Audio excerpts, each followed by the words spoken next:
এমন একটি ব্যক্তি সেই মমতাজ আজকে ধরা পড়েছে। সে হাসিনার পক্ষে গান গেয়েছে যে হাসিনার তুলনা পৃথিবীতে আর হয় না। সময়টা তখন বিকেল 4টা।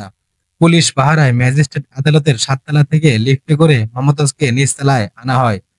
তখন মমতাজকে ঘিরে ধরে জনতা, আইনজীবী ও গণমাধ্যম কর্মীরা। এমন সময় মমতাজকে আদালতের সামনের রাস্তা দিয়ে দ্রুত হাঁটিয়ে হাজতখানার ভিতরে নিয়ে যায় পুলিশ।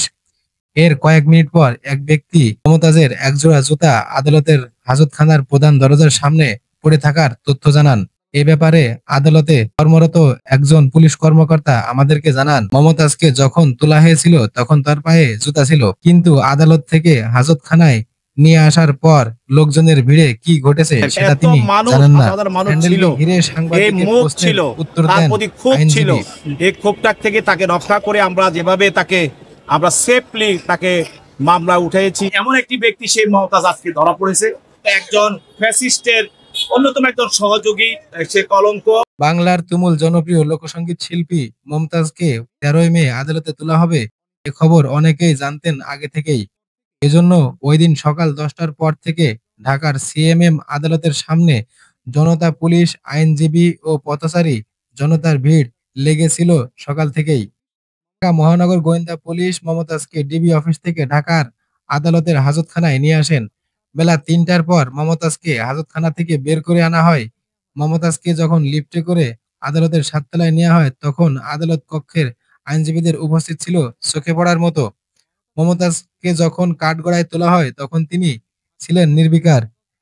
5 আগস্ট শেখ হাসিনা সরকার পতনের পর মিরপুর থানায় তার নামে দায়ের করা হত্যা মামলায় মমতাজকে 7 দিনের রিমান্ড নেওয়ার পক্ষে যুক্তি তুলে ধরেন ঢাকা মহানগর দায়রা জজ আদালতের পাবলিক প্রসিকিউটর ওমর ফারুকী। তিনি আদালতকে বলেন, মমতাজ শিল্পী কিন্তু শেখ হাসিনার অন্যতম সহযোগী।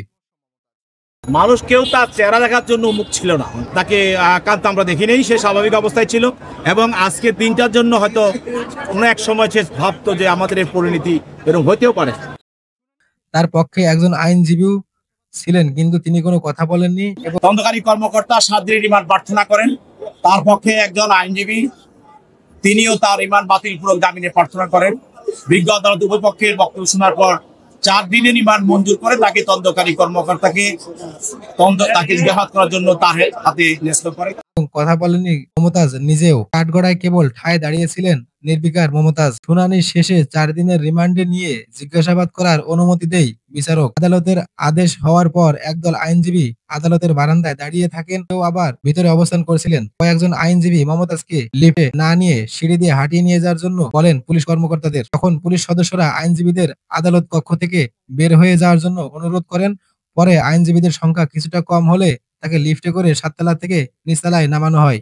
সে হাসিনার পক্ষে গান গেয়েছে যে হাসিনার তুলনা পৃথিবীতে আর হয় না, এবং সে হাসিনাকে খুশি করার জন্য সে আরো যে কথাটি বলছে সে খুবই দুঃখজনক, যে সে বাংলাদেশের স্বাধীনতার ঘোষক শহীদ রাষ্ট্রপতি জিয়াউর রহমান এবং বাংলাদেশের প্রথম প্রেসিডেন্ট যাকে জনগণ মনে করে, তাকে যে শহীদ কথাটা বলা হয়, সেই শহীদ কথাটা সে তার একজন তবলা বাদকের সঙ্গে, শহীদদের সঙ্গে সে তুলনা করেছে। খালেদা জিয়ার জন্ম নিয়ে সে কথা বলেছে এবং তার পিতার নাম কি সেইটা, খালেদা জিয়ার পিতার নাম ইস্কান্দার মির্জা, সারা পৃথিবীর মানুষ জানে, কিন্তু সেই জিনিসটা পার্লামেন্টে তার জন্ম নিয়ে এবং তার পিতার নিয়ে সে কটাক্ষ করেছে হাসিনাকে খুশি করার জন্য। পর আইনজীবী ও বিক্ষুব্ধ জনতা সবাই তার শাস্তির জন্য মিছিল করেন।